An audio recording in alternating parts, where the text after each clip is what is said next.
20 से ज़ायद लेबॉरेटरीज ने कैंसर और लीमू पर तहकीक की, तो क्या नतीजा निकला? तो व्यूवर्स, क्या आप जानते हैं कि लीमू के छिलके में विटामिन की मिकदार कितनी होती है और ये विटामिन और कैल्शियम वाली टैबलेट से कितने गुना ज़्यादा होती है? ये सब जानकर आप आइंदा लीमू के छिलके ज़ाया नहीं करेंगे। अद्वियात की कंपनियां हमें मुतबादिल अद्वियात और कुदरती इलाज के बारे में तालीम देने के बजाय हमारे दर्द और तकलीफ से फ़ायदा उठाती हैं।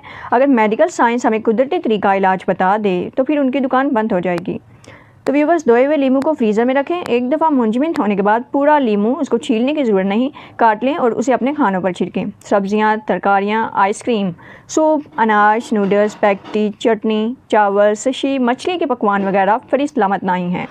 तो व्यूवर्स, तमाम खाने की अशिया को एक गैर मुतवक्का हैरतअंगेज़ जायका मिलेगा। गालिबन आप सिर्फ लीमू के रस के बारे में विटामिन सी ही समझते होंगे। तो लीमू के छिलकों में लीमू के जूस से 10 गुना ज़्यादा विटामिन होते हैं और यही आप ज़ाया करते रहते हैं। व्यूवर्स, लीमू के छिलके जहरीले खुलियों के खात्मे में मदद फराहम करते हैं और